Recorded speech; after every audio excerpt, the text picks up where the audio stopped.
Hi everyone, my name is Nikki, or you can call me Grill, whatever works for you, and welcome to my first unboxing video. Just letting you know this video was recorded in August and I finally got off my lazy butt to edit it. So anyways, let's get right into it. And as you can see, I have the Sakura Miku 2021 non-scale version figure from Taito. That was quite a mouthful. This is the front of the box, which shows you how the figure looks, of course. Some boxes have nice illustrations on them like this one, where I am showing you the side 2D illustration and the back image of the figure.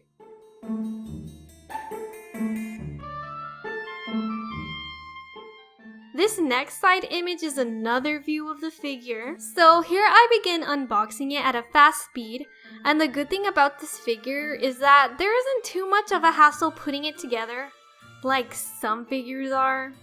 The plastic can be really annoying though.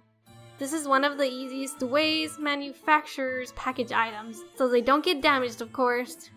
We really need to find a different type of packaging that lessens the usage of plastic, especially for people like me that actually throw away, their figure boxes.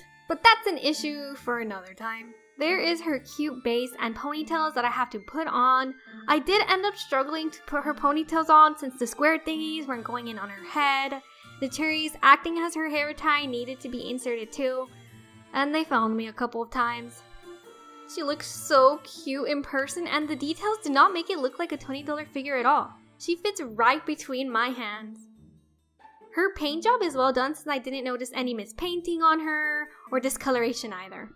This is how Miku looks with her Sakura petal base, which is a great addition to her theme.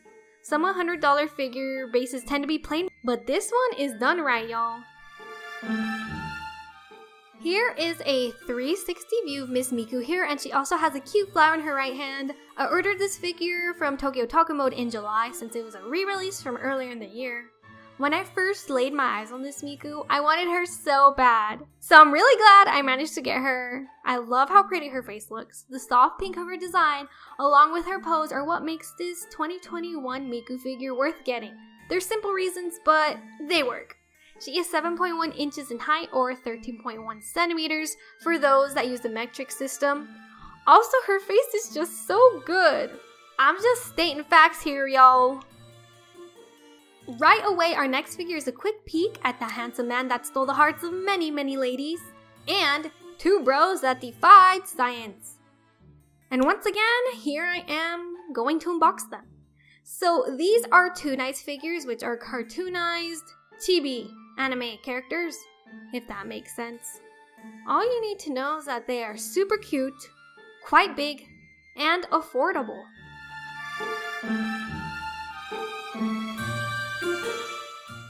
Here I am showing Ed's box from all the sides. There are two versions, but I had the colored version for him.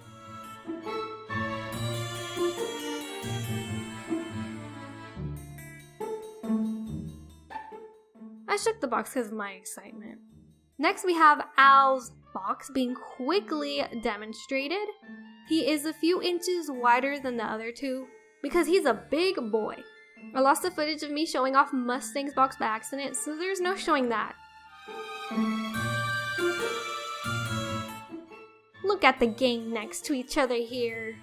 These are made by the Foodie Corporation, and based on my research surfing around the net, these FMA ones were not released outside Japan, so I was lucky enough to get all three of them on Mercari Japan through Bai for a great price of around $30, excluding the other fees I had to pay, which racked up the price, but these were worth it. As mentioned earlier, there are two versions of these figures, one that is the basic Canon color version to the characters, which are a little darker, and the other one that is called the cartoon color version, which are brighter colors that have more saturation and oomph to them, if you know what I mean.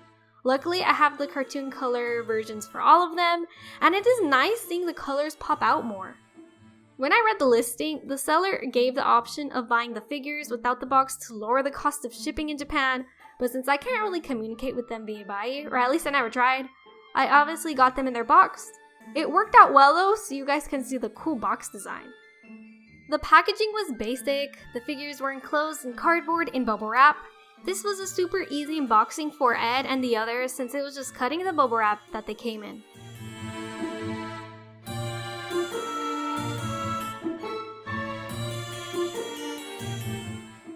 This is how Ed looks out of the packaging. The cartoon colors are very appealing and bright. This is how the base looks, as it has the Toonize logo to symbolize Ed's color. Ed is now going on his base as well. Here is a comparison of his basic color version.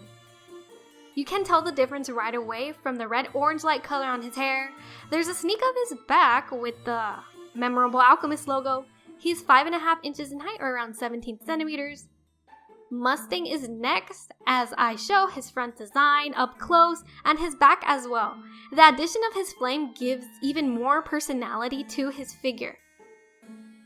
Look at that smug face. He fits between my small hands.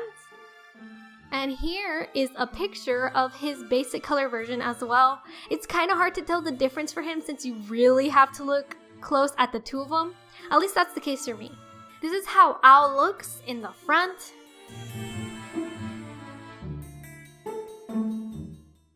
And the back. He's heavier than he looks. He is quite a hefty lad.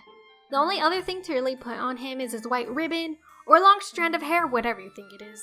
Look at the dashing lad in complete form. Give me your money. This is his base with the same design as Ed, with his gray color, just like his armor. I actually ended up scratching the base while struggling to put Alan. The stumps did not want to go into the small holes. The boy is fully complete now. It's good to know that the scratch isn't that noticeable unless you really pay attention to it. His loincloth will be the first thing you look at instead.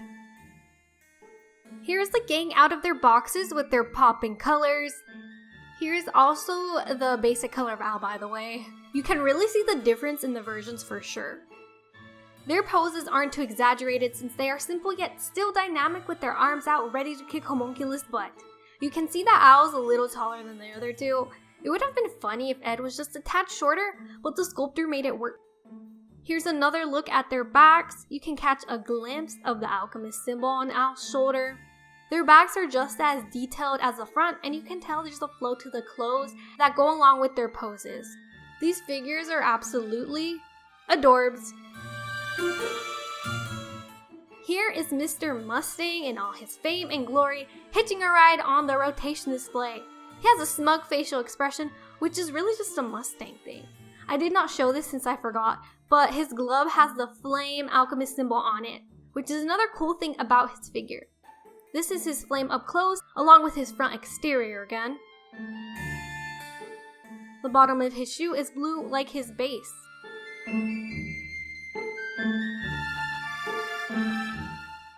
I like the flow of his jacket from the back as well. Next, we have Ed taking his turn.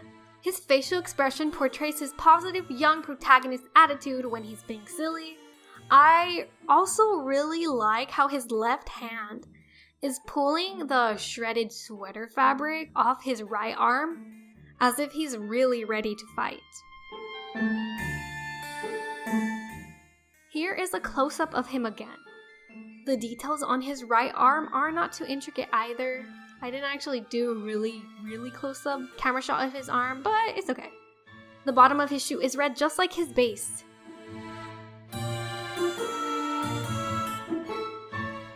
You can also see his sweater is a bit shredded at the bottom. Lastly, we have Best Boy Alphonse in a 360 rotating view. There's not another close-up of him since I forgot. Let's just appreciate him spinning around in all his fame and glory as well. And that's pretty much my July/August haul from this year.